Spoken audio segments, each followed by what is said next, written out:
dan karena keluasan hak ilmunya, kebaikan budinya, dan juga kesaktiannya. Namanya sudah menjadi buah bibir di mana-mana.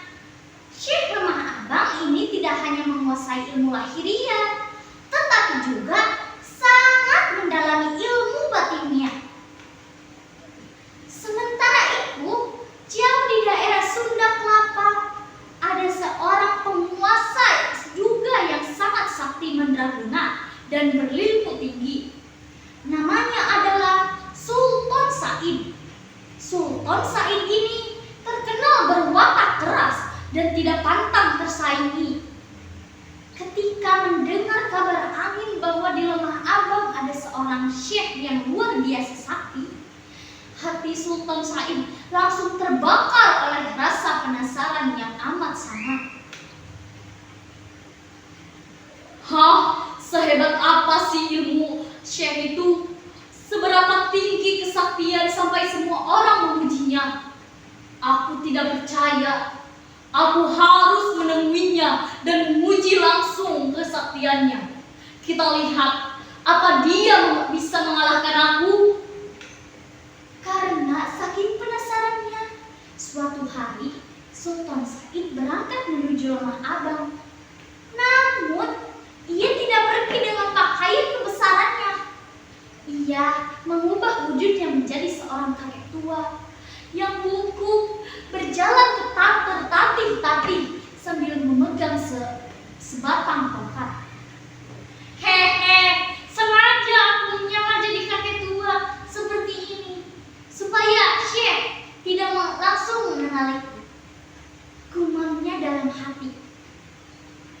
Tak hanya menyamar, Sultan Said juga membawa 2 butir buah kelapa. Liciknya, salah satu kelapa itu sudah direbus terlebih dahulu olehnya. Kelapa rebus itu akan ia gunakan untuk menyembah dan memuji kesaktian sang syekh. Setelah menempuh perjalanan jauh, tibalah Sultan Said di Lemah Abang. Ia langsung berjalan menuju rumah Syekh Lemah Abang. Namun, alangkah terkejutnya Sultan Said ternyata Syekh Lemah Abang sudah berdiri tegak di depan rumahnya, seolah-olah memang sedang sengaja menunggu kedatangannya. Wah, ternyata ada pembesar dari Sunda Kelapa yang datang berkunjung. Sungguh mengejutkan. Rumahku kedatangan tamu dari jauh. Ada keperluan apa Sultan Said? Sapa Syekh Lemah Abang dengan sangat tenang. Sultan Said kaget setengah mati. Bagaimana mungkin Syekh itu langsung tahu namanya? Padahal ia sedang menyamar menjadi kakek tua. Usut punya usut. Ternyata Sultan Said melakukan kesalahan fatal. Meskipun wajah dan tubuhnya sudah berubah jadi kakek tua, ia pegang lupa diubah tongkat itu tersebut dari emas murni yang berkilauan.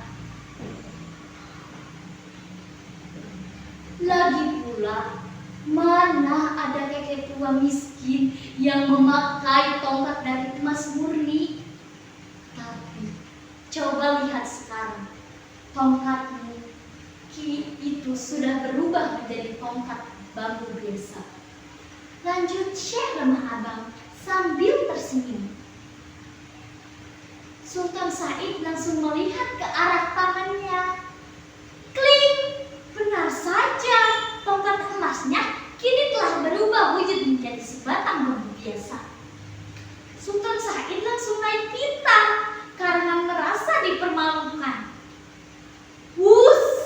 Tongkat bambu itu dilemparkannya jauh-jauh sekuat tenaga hingga menghilang di kejauhan. Konon, tempat jatuhnya tongkat tersebut kini dinamakan Kampung Polo Haur. Sultan Said pun akhirnya mengubah wujudnya kembali ke rupa aslinya yang gagah. Jadi, Sebenarnya ada perlu apa kamu datang mendadak ke tempatku? Tanya Syekh Lemah Abang. Aku datang ke sini untuk menguji kesaktianmu. Aku tidak peduli dari mana aku tahu tentangmu. Sekarang, apakah kamu berani menerima tantangan aku? Syekh Lemah Abang hanya mengangguk-angguk ramah. Baiklah, jika itu maumu, aku tidak akan mundur selangkah pun, jawab Syekh dengan tenang.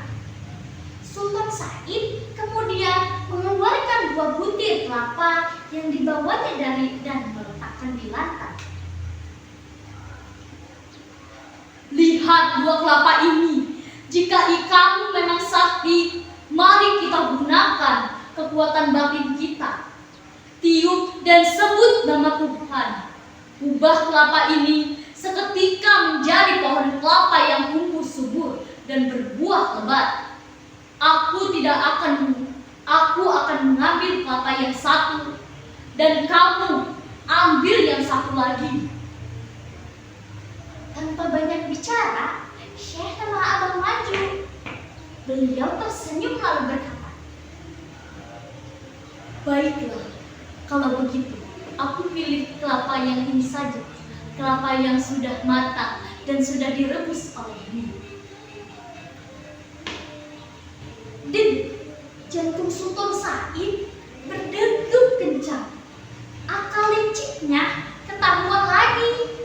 Namun, ia mencoba tetap tenang dan menyembunyikan rasa malunya. Mereka berdua lalu memulai mengerahkan kekuatan batin dan mencoba kepada Sang Pencipta. Dan keajaibannya pun terjadi. Atas izin yang maha kuasa, kelapa rebus milik Syekh Lemah Abang tiba-tiba mengeluarkan tunas. Tunas itu tumbuh menjadi bibit, lalu batangnya menjulang tinggi ke atas. Daun-daunnya bertunas lebat dan dalam sekejap mata, pohon kelapa itu sudah berbuah sangat lebat. Luar biasa! Bagaimana dengan kelapa milik Sultan Said? Jangankan tumbuh menjadi pohon, kelapa miliknya justru berubah menjadi kusut, keriput, kering. Saat diangkat, melayang ringan seperti tidak ada isinya. Sultan Said terperangah dan menggeleng-gelengkan kepalanya. Dalam hatinya, ia mengakui, Aduh, celaka, orang ini ilmunya benar-benar tinggi, bukan tandingan sembarangan.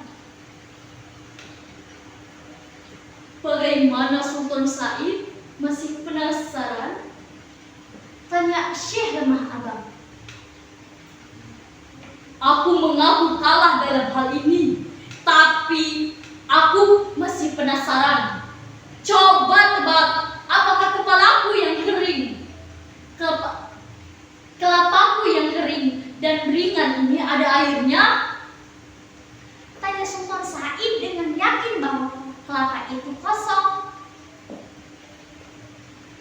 Tentu saja ada airnya, karena itu kan kelapa tua, jawab Syekh dengan santai. Tidak mungkin, ini sangat ringan, bantah Sultan Said. Kalau tidak percaya, belahlah, kata Syekh.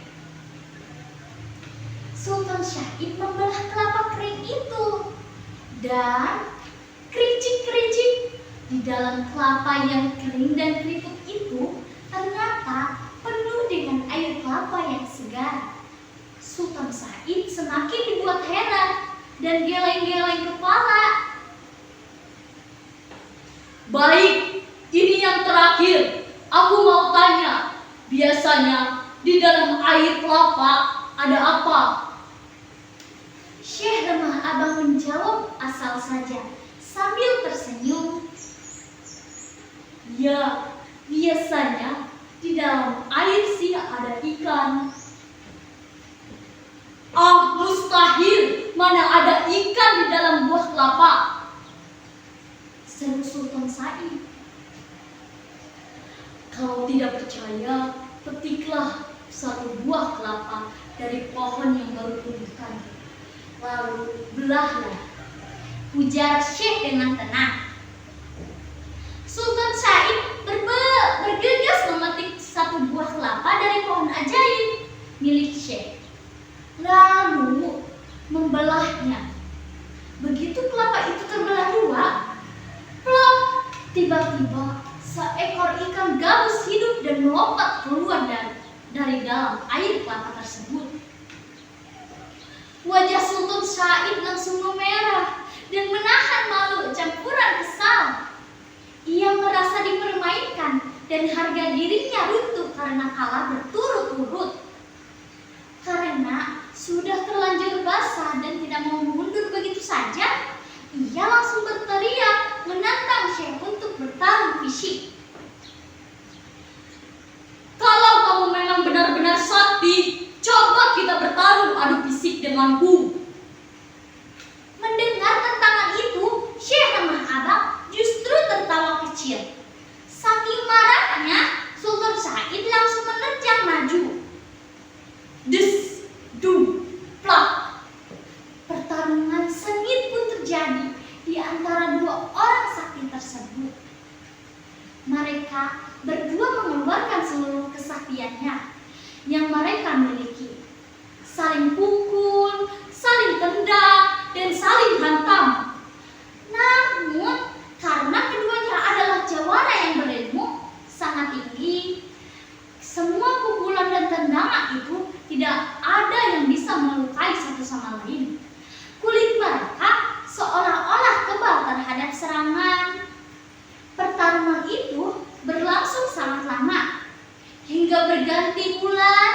Namun, tanda-tanda siapa yang kalah atau menang tidak kunjung terlihat.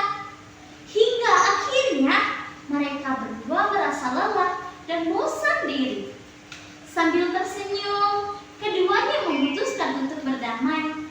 Sultan Said akhirnya menyadari bahwa di atas langit masih ada langit dan tidak ada gunanya memelihara kesombongan.